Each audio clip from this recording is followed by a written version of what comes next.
While fixing the leaking water heater barefoot in ice water, I heard my wife upstairs laughing. If he gets electrocuted, we save on bills. My daughter replied, "Can I have his phone?" My son yelled down, "Don't die till the game's over, idiot." I finished, dried my feet. That night, I packed a bag. 2 weeks later, they both realized their terrible mistake. Look, I, 42M, never thought I'd be posting here. 15 years with Patricia, 40F, 2 kids, Sterling, 14M, and Lee, 12F. And I thought we were solid, not perfect, but solid. Guess that shows what I know. For context, I've been working 60+ hours weekly for years to keep us afloat in this economy. On top of that, I handle literally every home repair because, well, that's what I do. Always been good with my hands. Meanwhile, Patricia works part-time at a boutique downtown. She's always said full-time wouldn't be worth it with her skill set. Whatever. I never complained. So Friday night rolls around. I'm exhausted from a week of overtime. All I wanted was to crash on the couch, maybe watch some mindless YouTube and forget the world exists. Then I hear it. That telltale hissing from the basement. Oh shit. I go downstairs and, yep, water everywhere. The ancient water heater finally gave up the ghost. Water pooling around the concrete, seeping toward the finished part of the basement where Sterling's gaming setup is. If that gets wet, World War III in our house? It's 11:30 p.m. No way I'm getting anyone out here without paying emergency rates we can't afford. So I do what I always do. Handle it myself. I shut off the water main, kill power to the heater, and grab my tool. The basement floor is freezing cold, totally flooded with like an inch of ice water. I'm too focused on stopping the leak to grab boots. So I'm standing barefoot in this freezing water, flashlight clenched in my teeth, trying to find the source of the leak and patch it enough to last until I can get parts tomorrow. Here's the thing about our house. The heating vents connect the basement to the kitchen above in this weird way where sound travels perfectly. I've known this for years. You can hear everything, and I mean everything. I'm on my knees in this freezing water, hands cramping from the cold when I hear laughter upstairs. Patricia's voice clear as day through the vent. If he gets electrocuted down there, at least we'd save on the electric bills. I freeze. Did I just hear that right? Then Lee, my 12-year-old, pipes up. Can I have his phone if that happens? Mine's so old. And Sterling shouting from the living room. Hey, Dad, don't die until after this game's over, idiot. I need you to drive me to Jadon's tomorrow. Then more laughter. Like, it's the funniest joke ever that I might die while fixing their problem so they can have hot water. I can't even describe what that felt like. My hands went numb and not from the cold water. My stomach dropped to my feet. 15 years together and this is what my family thinks of me? A joke? An inconvenience? I didn't say anything. Didn't stomp upstairs and confront them. Didn't even let them know I heard. I just finished the job. Got the leak temporarily patched. Cleaned up the water best I could. Dried my feet. Went upstairs. Patricia was on the couch scrolling through TikTok. All fixed? She asked without looking up. Yeah, I said. Should hold until tomorrow. Great, she said, still not looking at me. Remember Sterling needs to be at Jaden's by noon. I nodded. Took a shower, got in bed, laid there staring at the ceiling while Patricia snored beside me. Look, Reddit, I'm not the type to make snap decisions. I've always been the steady one. The reliable one. The one who fixes everything and never complains. But something broke inside me tonight that I don't think can be fixed. I kept replaying those words over and over. My wife joking about me dying. My kids only concerned about what they could get from me or how my death would inconvenience. At 3 a.m., I got up, packed a bag with essentials, grabbed my important documents from the fireproof safe, took half the cash from our emergency fund. Exactly. Half. I counted it twice, left my house keys and garage opener on the counter. I wrote a note. Just said, taking some time, don't contact me. Then I left. Checked into a budget hotel about 20 miles away, turned off location sharing on my phone, and just breathed. For what felt like the first time in years, the text started around 7 a.m. Patricia, where are you? Sterling needs to be at Jaden's by noon. Patricia, seriously? You're just leaving without saying anything? Patricia, the water heater is leaking again. What am I supposed to do about this? Notice something? Not one. Are you okay or I'm worried? Just annoyance that her handyman chauffeur wasn't available. Sterling, Dad, WTF Mom says are gone. I need to get to Jaden's. We have a tournament. Lee, Dad, Mom's really mad. When are you coming home? It wasn't until around 2 p.m. that the tone changed. Patricia, Robert, this isn't funny anymore. Come home so we can talk about whatever is bothering you. Patricia, hello? At least tell me you're safe. Patricia, I'm getting worried. Please just text back. Too little. Too late. I turned my phone off, went to the front desk, and paid for a week in advance. Then I sat on the bed and let myself really think about the last few years. How long has it been since anyone in that house showed me basic respect, appreciation, actual love? How many times have I killed myself working overtime, then stayed up till midnight fixing things around the house while they all slept? How many of Sterling's games have I sat through in the rain after working 12-hour shifts? How many times has Patricia bought something expensive for herself while telling me we needed to cut back? Here's the thing. I'm not even angry. I'm just done. I'm tired of being taken for granted. I'm tired of being the family joke. I'm tired of giving everything and getting nothing back. So here I am, in a crappy hotel with scratchy sheets, eating vending machine chips for dinner. And you know what? It's still better than being somewhere I'm not valued. I don't know what happens next. I don't know if this marriage is salvageable. But I do know that something has to change because I can't go back to being the person they laugh about dying while he's fixing their problems. Maybe I'm overreacting. Maybe it was just a joke. But some jokes reveal the truth, don't they? Tomorrow, I'm going to call a buddy to see if I can crash at his place for a while. Then I need to figure out next steps. But for tonight, I'm going to enjoy the silence. Oh, and the water heater? That temporary fix I did won't hold for long. Let's see how they handle home repairs without their personal handyman around. Call it petty, but sometimes people only value what they no longer have. Update. Did not expect my first post to blow up like that. RIP my inbox. Thanks for all the support, advice, and awards. Never thought thousands of internet strangers would have my back when my own family didn't. It's been 2 weeks since I walked out. Currently at one of those extended stay motels, you know, the kind with a kitchenette that always smells vaguely of old microwave popcorn, no matter how much you air it out. Not exactly living the high life, but it's peaceful. No one asking me to fix stuff, drive them places, or pay for things while simultaneously treating me like I'm disposable. Look, a lot of you asked what my game plan was. Honestly, that first night, I had no clue. I just knew I needed space. But after reading your comments and thinking things through, I realized I needed to be strategic about this. So here's what's gone down in the past 2 weeks. First thing I did was call my bank, moved my portion of our savings to a separate account. I didn't clean out joint accounts. I'm not trying to be vindictive, just protecting myself.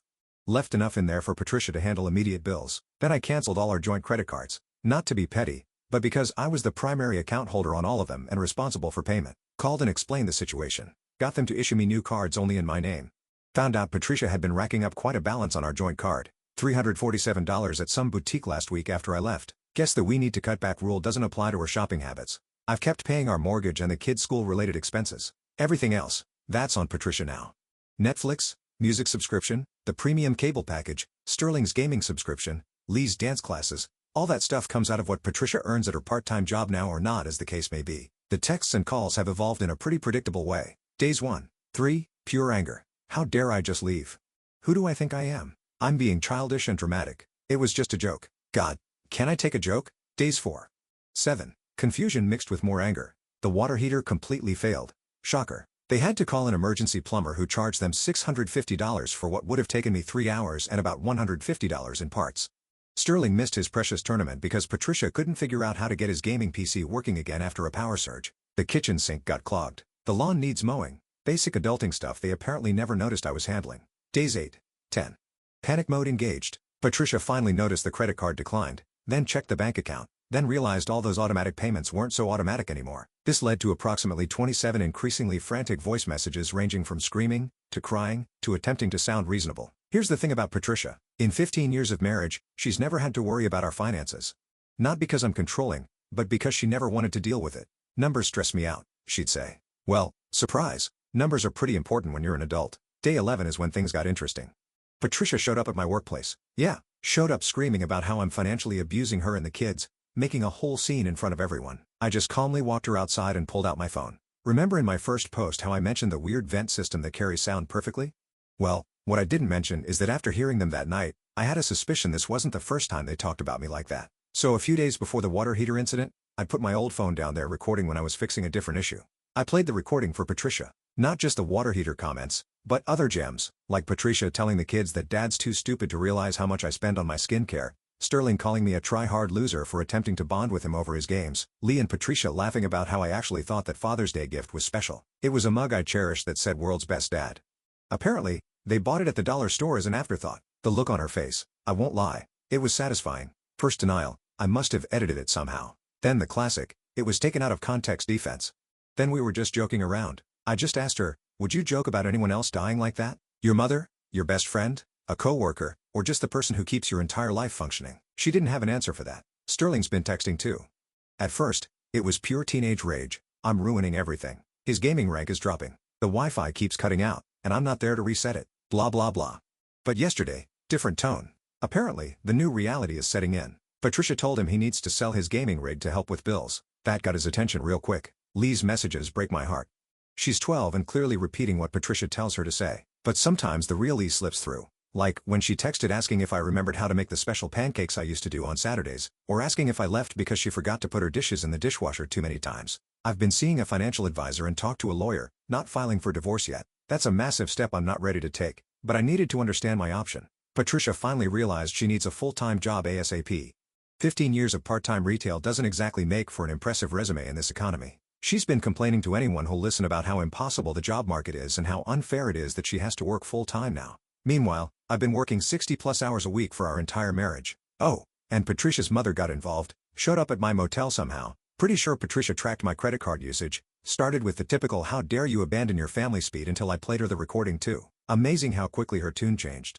Now she's telling Patricia she raised her better than that and should be ashamed of herself. Look, I'm not trying to destroy my family. I'm really not. But for years, I've been treated like a walking ATM handyman combo with no feelings, no value beyond what I provide. Maybe this financial reality check will help them understand what they've taken for granted. Yesterday, I had a package delivered to the house, just some basic plumbing and electrical repair manuals. No note, no explanation needed. Sometimes I wonder if I'm being too harsh. Then I remember standing barefoot in that freezing water, hearing my wife joke about me dying, and my kids only concerned about what they could get from me or how my death would inconvenience, and the doubt fades. I don't know what happens next. Patricia's been asking to meet and talk things through like adults. Part of me wants to. Part of me isn't ready. I still have moments where I miss them so bad it hurts. They're my family. You know? 15 years isn't nothing, but I deserve better. And maybe they needed this wake-up call to realize that. Final update, well, read it. It's been a wild ride. First off, thanks for all the DMs checking if I'm still alive. Sorry for ghosting. Been dealing with everything. Last time we spoke, I was living in that sketchy extended stay, eating microwave ramen and trying to figure out what the hell to do with my life.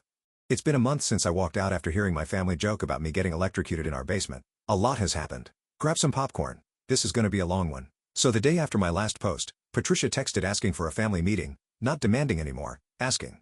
Said the kids needed to see me. Said they all had things they wanted to say. I almost ignored it, but they're still my family. You know? 15 years isn't something you just flush. I agreed, but on my terms, public place, neutral ground. I suggested the coffee shop near the library, the one with those private corner booths where you can actually hear each other talk. I also told Patricia I'd be recording the conversation, non-negotiable. After everything that's happened, I wanted a record.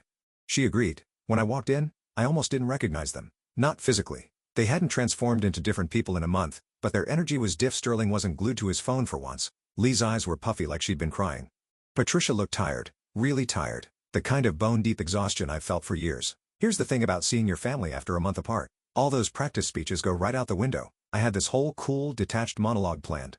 Instead, my throat got tight, and I just sat down without saying anything. Awkward doesn't begin to cover it. Sterling spoke first, which shocked me. My son, Mr. Too Cool to Acknowledge Dad Exists, actually initiated conversation. He started with typical teenage defense mode, mumbling, not making eye contact, fidgeting with his hoodie strings.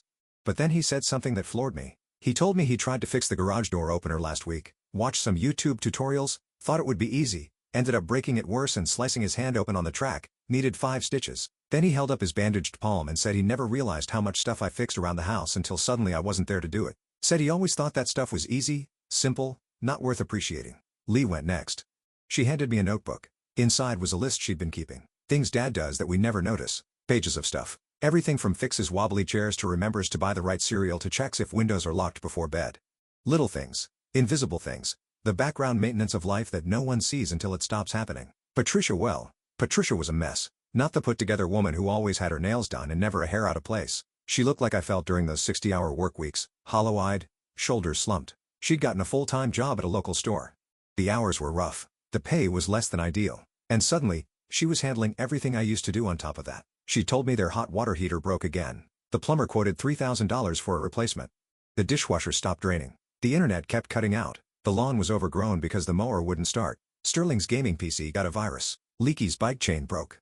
The bathroom sink was leaking. The smoke detector kept chirping at 3 a.m. The list went on and on and on. All those little things I handled without complaint, without recognition. They'd piled up into an avalanche that was burying my family. I didn't gloat, didn't say, "I told you so," just listened. Then I laid out my terms. If, and it was a big if, we were going to try to salvage this family, things needed to change permanently, not just for a few weeks until everything blew over. Family counseling, weekly, non-negotiable. Sterling gets a weekend job to pay for his own gaming stuff. Patricia maintains full-time employment. We're a partnership, not a sponsorship. A documented chore schedule for everyone, including basic home maintenance training for both kids, joint financial decisions with complete transparency, a written and signed agreement acknowledging all of the above. I expected pushback, arguments, excuses. Instead, I got acceptance, nodding, even relief like they were grateful for the structure, for the clarity of expectations. That was 3 months ago. I didn't move back right away, needed to see actual change, not just promises. So we started with the counseling, Found a therapist who didn't take sides, but didn't let anyone off the hook either.